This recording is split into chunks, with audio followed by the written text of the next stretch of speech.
Okay, ladies and gentlemen, we completed panel 1 with Dr. Aleš Musar moderating, and for me, it was pretty incredible to learn about some really nice take-home messages. And Miss Reed definitely said it's all about knowledge sharing. So the actual simple facts of we've all got some level of pharmaceutical drugs left in our houses, in our cupboards, and one thing that we can all do is definitely not flush these down the toilet, but take them back to a pharmacy so they're disposed of correctly, and just knowledge sharing that, because I would take that most people would think that these pharmaceutical drugs are great for the body and will cure the ailment, but on the larger scope, they are not great for the environment, and environmentally disposing of excess drugs is definitely the right way to go this, and knowledge sharing. Please share this with family, friends, loved ones. So, we are now starting panel 2, chemicals in water and how they impact the human health. Panel 1 discussed a variety of ways of chemicals in water, but now it's focusing on human health.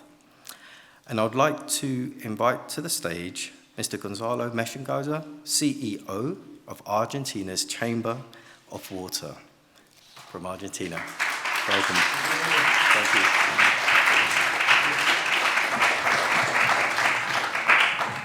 Second, we'd like to invite Evgen Benedik, Assistant Professor, Clinical and Research Dietitian, Division of Paediatrics, University of Medical Center Ljubljana.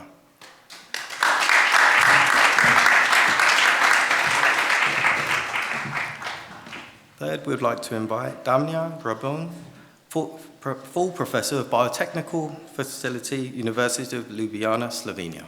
Welcome.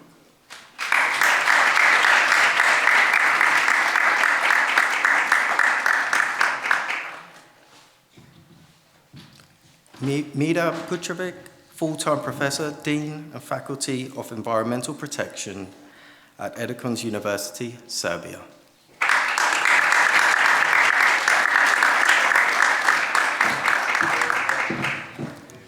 And via Zoom today, we have Mira Asami, Chief Senior Research, National Institute of Public Health, Japan.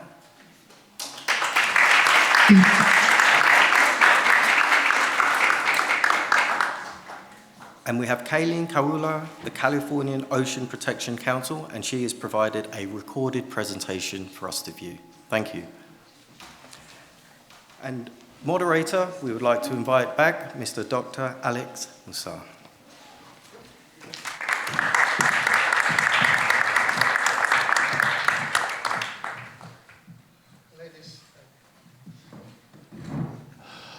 Ladies and gentlemen, welcome to the second panel. Hello to Japan. I hope you listened carefully, panel 1, because this is really a follow-up panel in a way. And we'll start the same way we did in the first panel with a warm-up round. Gonzalo Meschengieser, I'm sorry about the pronunciation of the name. You'll be Gonzalo from now on. We'll dispose with doctors and professors, we all that. What is your role? You're supplying 13 million, something like that, people with water, and this water has, well, unfortunately, hopefully it's completely clean, but what are the health effects if it is not, and do you observe health effects of the water which is not supplied by you? Thank you very much, Alex. I will talk to you on behalf of Argentinian companies. We are 45 million people in the country, in a nationwide basis. I used to be the head of foreign affairs of the largest water utility, ISA, who delivers drinking water for 1/3 of the population, and now I have the privilege of representing the whole sector. Let me tell you that in Argentina, not only in Argentina, but in South America itself, we have 3 pollutants which threaten our health care every day. First of all, I must mention arsenic. In the second one, nitrates. In the last term, and the last one is microplastic. Arsenic is affecting our healthcare a lot because the climate change, and in the second place because healthcare system is not ready to deal with such a pollutant. Why I am telling about climate change? Because draft produce one effect, which is the high concentration of arsenic in water. So we are witnessing an arose of the incidence of the disease called arsenic poisoning, which affects not only the lung, the liver, the kidneys, but the skin itself. So it is usually, if you visit the north side of the country, or even Brazil or Paraguay or Uruguay, seeing people with the skin with changing colors, understanding that they are suffering from some disease that is hidden, that is not usual for the usual diagnostic methodology.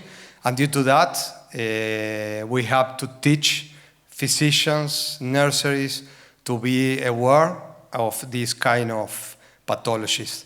In the second place, I will tell you what is happening with nitrates. I don't know if in Europe you have such a pollutant, but nitrate is causing disease in childs. Methemoglobin is the name of the disease related to nitrates.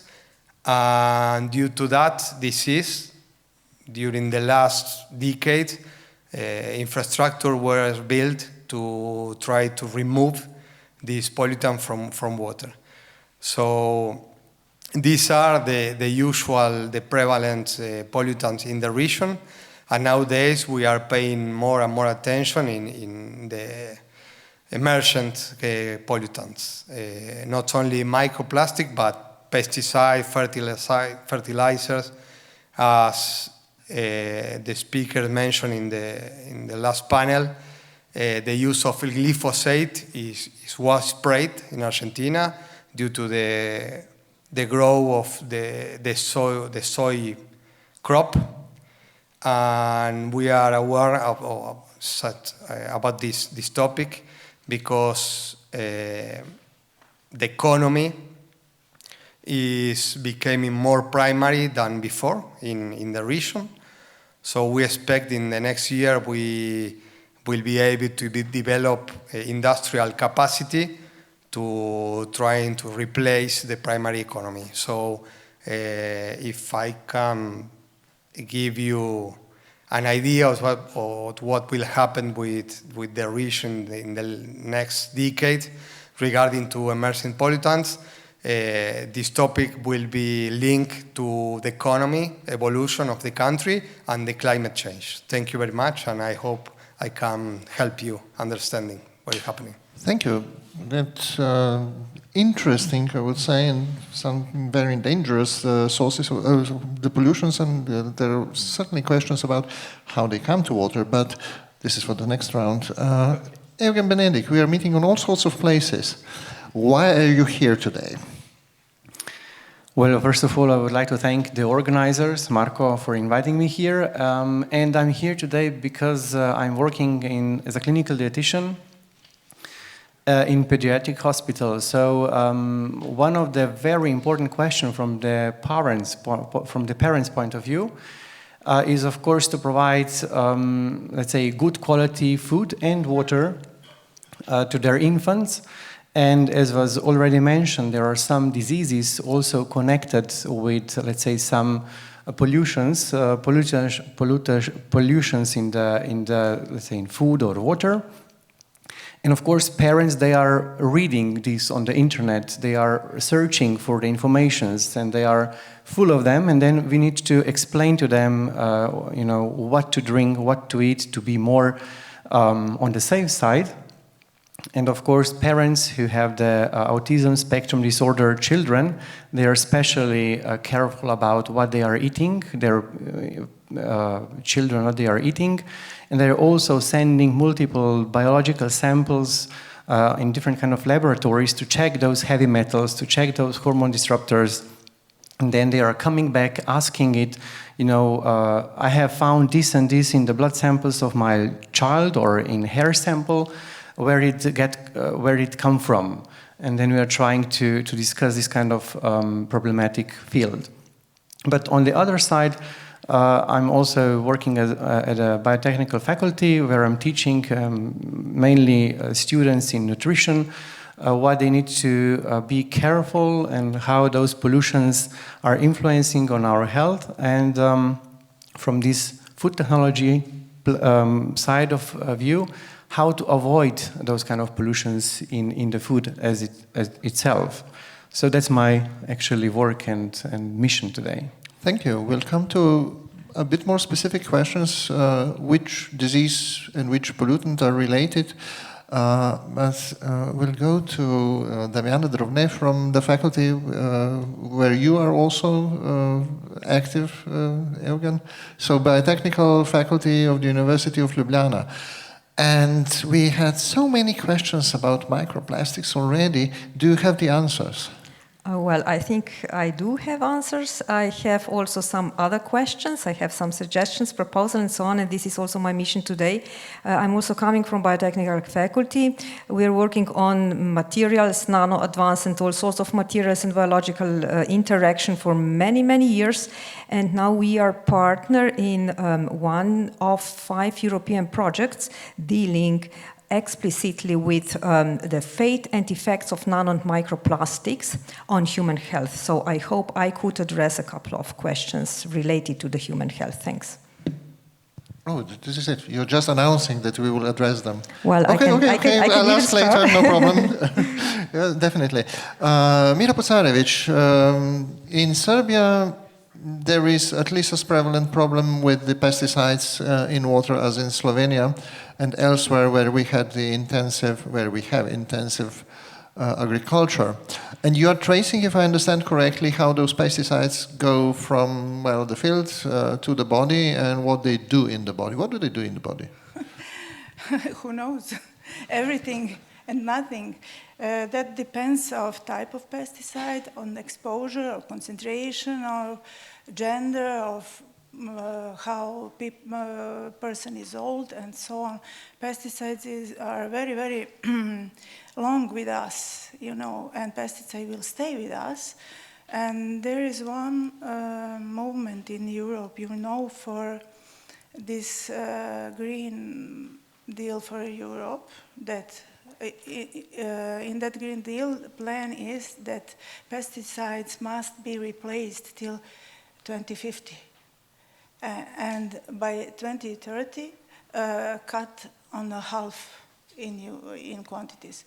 Personally, I think that is not possible, but we should do in that way, in that to achieve just part of this goal, because you know, pesticides can be found in everywhere. We can find it in water, in food, in feed, in soil, in groundwater. But I think that they can't be found in drinking water, which is originated from deep natural sources, wells, deep wells which are deeper than 100 meters. Pesticides can reach this deep. So I think that bottled water for natural springs can be free of pesticides. But I must speak about plastic and microplastic because my 2 colleagues, we are same team. And beside microplastic originated from the bottles, you always have some chemical compounds which are added to plastic, to polymers, to improve their physical-chemical properties, elasticity. I didn't hear till yet here that somebody mentioned phthalate esters. You know that plastic bottle, these are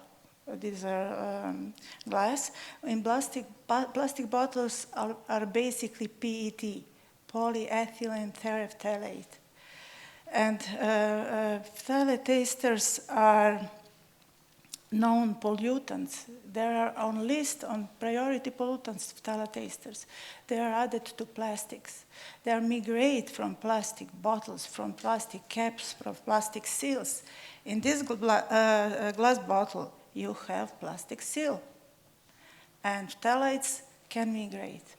Phthalates are known endocrine disruptors. And they can accumulate in body, in different organs, and together with other chemicals which are consumed by food, by inhaling, by just touching the material protected for anti-flame retardants. Everything goes inside the body and interact together. And nobody knows what can happen in some sensitive organisms as a young organism. That's for me, for beginning. I heard one answer, get your water from at least 100 meters deep. And I heard all sorts of new questions. We don't know is what I heard. And you mentioned also this. I don't know. Maybe other scientists. We'll ask. No worries. But you also mentioned the other materials, such as rubber, which also polymers, basically any kind of polymers. And it's sobering to hear that even the glass bottles are not really entirely without plastics because of the seals. Yes. Well, food for thought and for the next round. But let's go to Japan. Maria Asami, hello. Hello. You are involved. Can you hear me? Yeah, we hear you perfectly. You are involved in creating the legislation based on the effects of the pollutants in water. What is your approach in Japan with that? Yeah, actually, I prepared a PowerPoint file, so could you share the PowerPoint? So I'm from NIPH Japan, and it's an island country and east part of the world. So I wish I could be bred to share a beautiful scenery and talk over a glass of water, but unfortunately I'm here. But fortunately, we have Japan Day on this Saturday, and so please ask Mr. Kawakami or someone from a Japanese embassy. So anyway, I try to share the PowerPoint. So I think the Secretariat can share the PowerPoint file.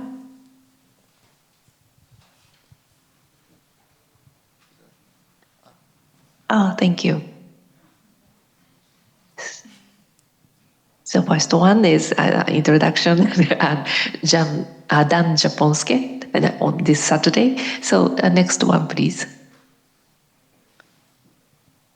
So we have many micropollutants and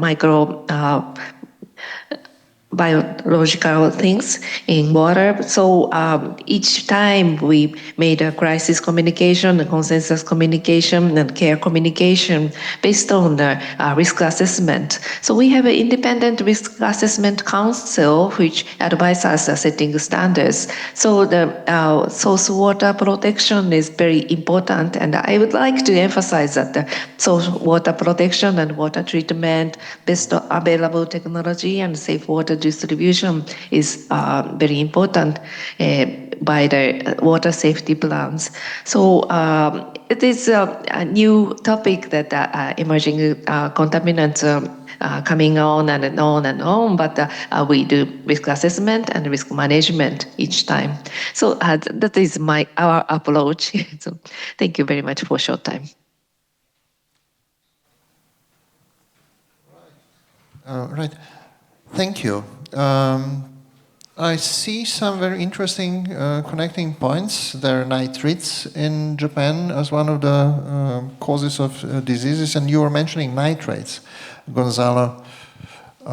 Where did they come from? I mean, nitrates, I can probably imagine it's agriculture, and arsenic, that's kind of exotic.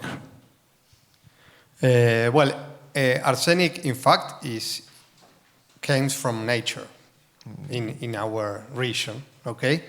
But apart from that, we find arsenic as a residual of too many industry processes. The same with nitrates. The difference between them is the disease and the impact on public opinion, because methemoglobin affects babies.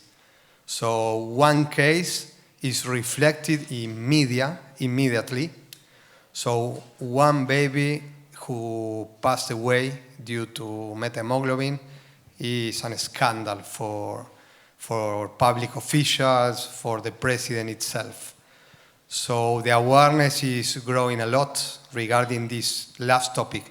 As you said in the chart shown by Maria Asami, the number of cases is bigger, is larger in the case of arsenic. But when 10 children died because of nitrates, you have to put all your effort trying to remove these pollutants. I don't know if I answered your question, but if you need further information, feel free to ask me. I think Mira wants to add something. Is that nitrates from water or from food? Water. Water. Yeah. Why? Oh, so it's Why? not an answer, because it's a question. Because of agriculture. Yeah, mainly. And your factory for water production, for drinking water, doesn't functioning properly. Well, That is not so complicated to remove it. It is a good topic to be addressed. During the last 100 years, the largest water utility in Argentina didn't take care about nitrates. In fact, we take water from a estuary, a big one called Rio de la Plata, and we didn't need any additional stage for drinking process. But nowadays, we have to build reverse osmosis plants to take out nitrates and other emerging pollutants. So the pollutant is not new. The new is the conscious that the population has about it. I think this was the change. But regarding to the industry, we have found nitrate not only from agriculture, but for textile industry, from technology industry as well, for metal mechanic industry. So it is appear in new factories and industry that even. Right, thank you. We are here speaking about the really old pollutants which are well known before. And Evgen mentioned something which is not entirely the chemical topic. It's the digital environment which pushes some issues to the agendas which are, I mean, the Google doctors really. And you have to answer a lot of questions about that. And I suppose that most of the answer is you shouldn't really worry that much about that. But what should they worry about? You mentioned heavy metals. Is that a serious worry in Slovenia, in your practice? What are the pollutants where you see the effects? Well, yes. Parents usually really like to use Dr. Google, or nowadays ChatGPT is a bit more popular. And of course, they are worried about their children. And in Slovenia, in general, I think we are drinking quality water, and we are also eating quality food, especially in the field of, let's say, food prepared for the children, because it's a little bit harsher regulations are there. And a lot of people also buying and producing food at home. So we have quite a lot of farms and small gardens and stuff like that. And that kind of food is, of course, completely okay. Those are just few diseases, as already mentioned, one of them, where some pollutions can have an impact. But those diseases are actually regulated by the pediatricians, and they're also checked and monitoring that everything is okay. And of course, with proper food, we can optimize this kind of results. But do you have in your practice any cases which you can directly relate to pollutants? Well, no directly. No, especially those children with autism spectrum disorder. There is a lot of debate also in science field. What is actually, what's the chicken and what's the egg? So are there the pollutions cause this kind of illness at the children, or it was the opposite? So we don't know this yet. We have still so many questions to answer. And one important thing also in this matter is, let's say, early nutritional programming and the so-called first 1,000 or first 8,000 days, especially focusing on pregnant women and breastfeeding women. So we need to say them and to give them a knowledge how to eat, what they eat, because those, let's say, hormonal disruptors, some kind of microplastic, not microplastic, but maybe nanoplastic and some other pollutions, they are accumulating over years of life in our tissue, especially in adipose tissue. And during the breastfeeding, of course, those adipose tissue can start some kind, let's say, melting. And also those pollutions goes directly into the breast milk, as Satya mentioned earlier. We can find those pollutions also in breast milk. And this is from the nutritional programming point of view and epigenetic influence might cause different diseases, and now they are also connecting those pollutions with later obesity. So you don't need to be obese in early life, but you can be obese later in life. You have problems with fertility, for example. You can have problems with Alzheimer's disease. You can have problems with other chronic diseases. Starting early in life. Have you tried looking at it from the other direction? What diseases are more prevalent now in the last, say, 15 years or something, which might be related to the increased levels of pollution? Definitely the obesity and the hormonal disruptors causing this obesity is the first one. I would say that's the first one. And on the second stage can be also different kind of cancers. They're also related to this, but we don't understand. And we do see an increase in certain types of cancer, yes, right? Yes. Thank you. Worrying. Mari, may I ask you, I noticed you had a very sad and very specific problem of radioactive substances as cause for some non-communicable diseases. And you also mentioned heavy metals. How are you dealing with that? I mean, how much of that do you see? Actually, we have a continuous monitoring, and the concentration kept very low. So usually not worrying about the heavy metals, but in accidents that we have, we would try to figure out the such kind of accidents or accidental contamination, and then as soon as possible we have to do the countermeasures. So from your question, I think of our recommendation is to save the health from water. So for water and food and ambient air and some environmental pollution. So we have to care for especially for tobacco, smoke, and foods that we have to care about many kinds of foods. So as many as possible, we have to take the foods that are not only the very specific one, but the various foods is very important to to have a good nutrition and also the good way of life and to enjoy life. It's our recommendation to have various kinds of foods. Yeah, thank you. There is another question. If I'm not mistaken, diet in Japan is still more fish-based than average in the world. Do you see any effects of indirect pollution pollution or heavy metals, for example, accumulating in fish and then getting into the diet? Yes, actually, that is the one point that we have to care for, because heavy metals can accumulate on higher level fish, like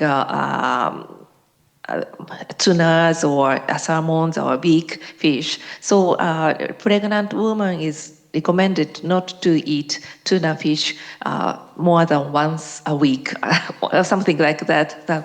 The government is recommending some advice.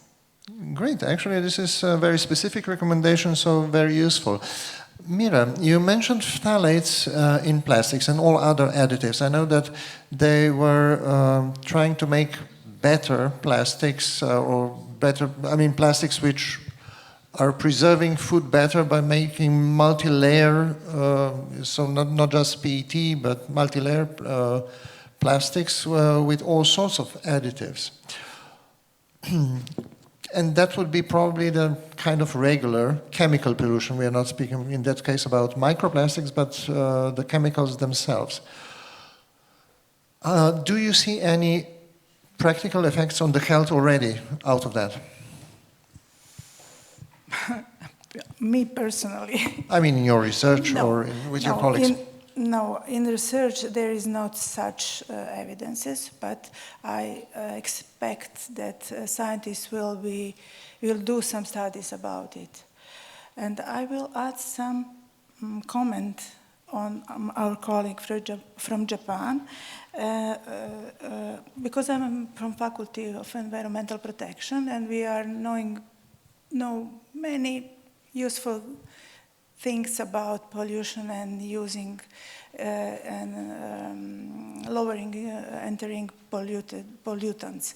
So for the fish, if you are using fish in your diet, always is better to use smaller fishes, because they live shorter and short time accumulate whatever they accumulate.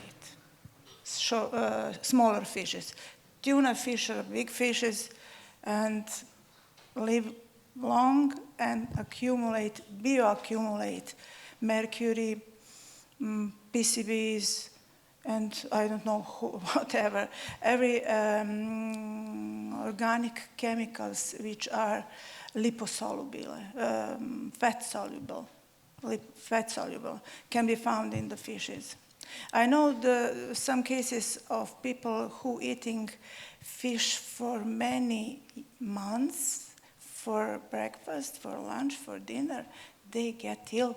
They get mercury in their bloodstream.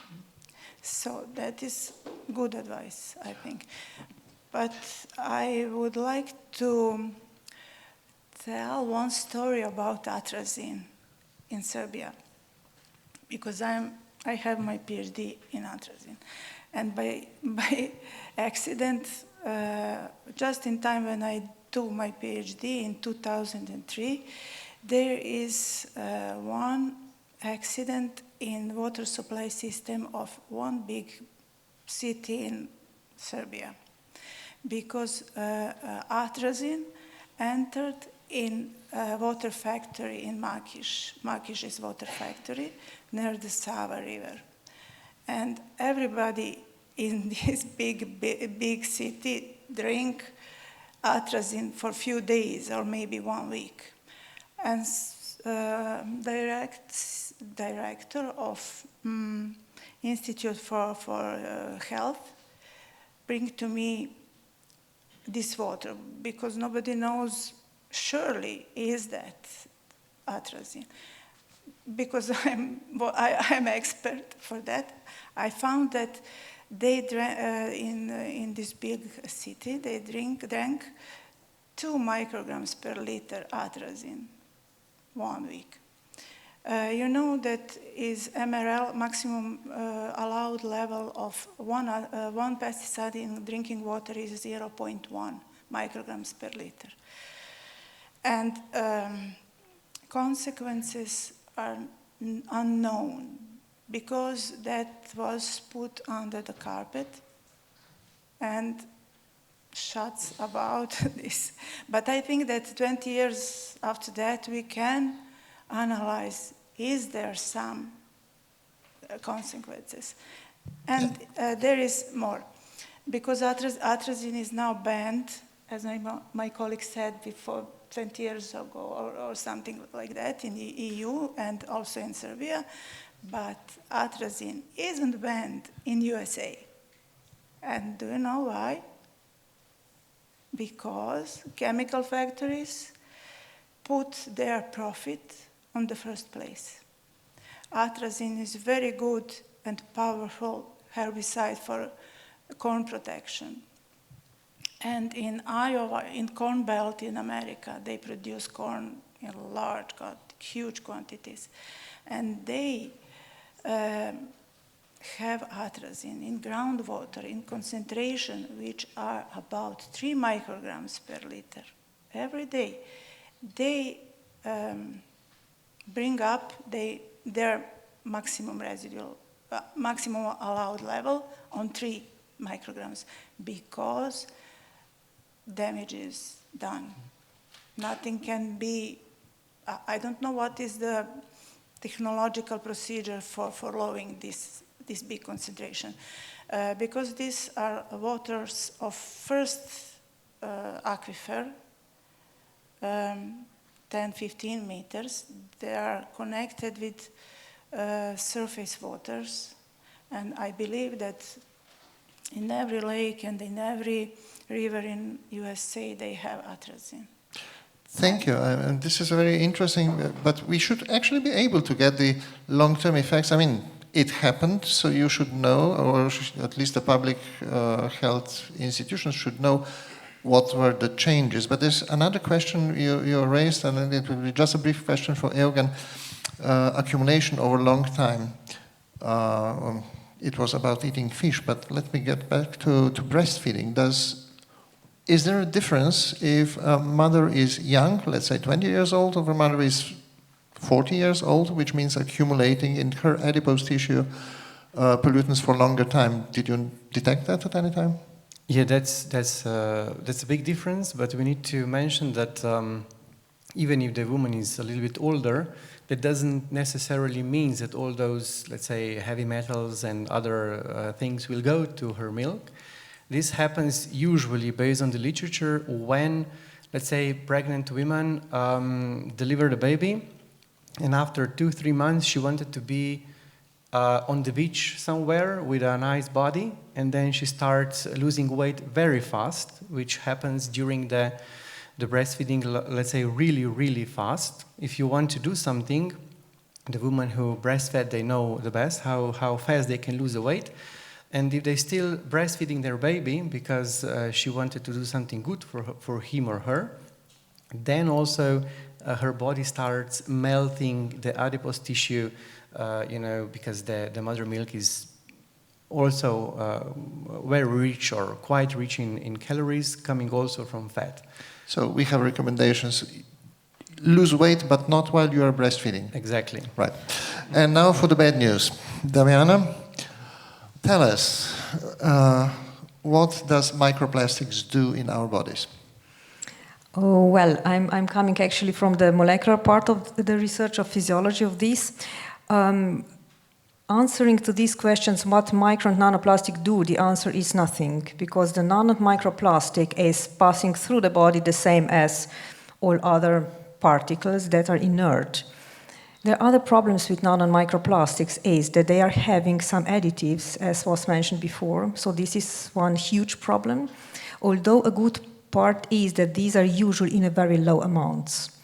The other problem is we all are facing now in the literature and all around that we don't really have proper methods to measure, identify the amounts And as everywhere, also in science, we want to somehow make our research very attractive, and then we are usually interpreting our findings as, yes, there's potential presence in brain or in fetus, but we could not prove this for sure. All the methods are so robust that it's very difficult to really confirm Sorry, we it. cannot prove it because we didn't look, or because we don't have methods? Or? No, the methods are not really made in a way to allow us to really look at this. This is on one side. And then on the other side is the physiology, is biology. If we think, and as it was said before, having clear mind and brain means that this is physiologically really not possible. Otherwise, we wouldn't survive the evolution if dust would just pass through our body and accumulate.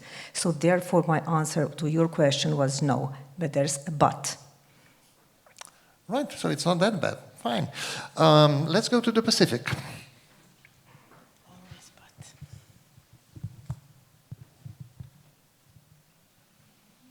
California Ocean Protection Council, a state government agency within the United States.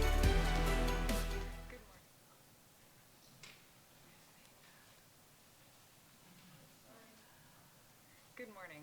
My name is Caitlin Kalua, Deputy Director of the California Ocean Protection Council, a state government agency within the United States, state of California, whose mission is to ensure the health, resilience, and productivity of California's ocean and coastal ecosystems.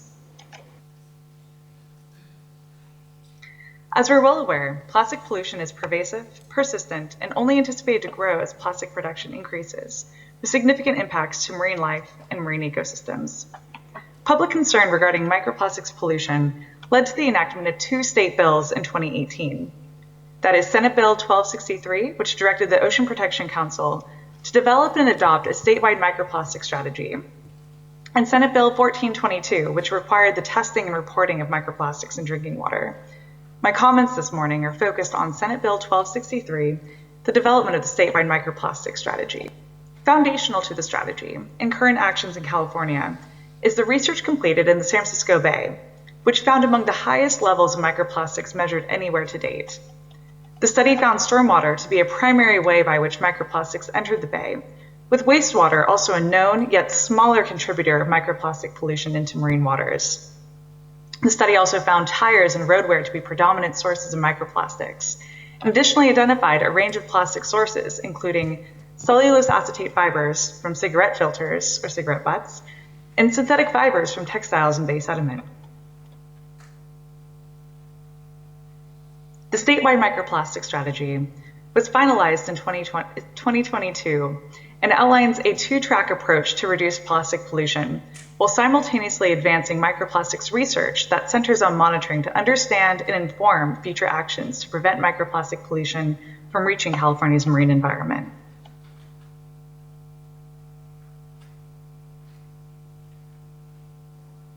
The state of California adopted the following definition for microplastics in 2020, which was incorporated in the final microplastic strategy, recognizing that microplastics are polymers with chemical or other additives or at least 3 dimensions or 1 nanometer to 5 millimeters in size. The statewide microplastic strategy also recognizes that microplastics generally fall into 2 categories, that are the primary microplastics intentionally manufactured at this small size, being pre-production plastic pellets that are used in manufacturing, or microbeads in personal care products, or otherwise secondary microplastics that result from the breakdown of larger plastic products. At the forefront of the strategy is the recognition that plastic pollution is pervasive but preventable. The strategy includes explicit actions to eliminate plastic waste out at its source, that is, the individual products responsible for pollution through alternative design or materials, or intervening with microplastics to prevent this pollution from reaching California waters. For example, capturing stormwater, advancing green infrastructure, or improving wastewater treatment. And finally, using education to influence public behavior.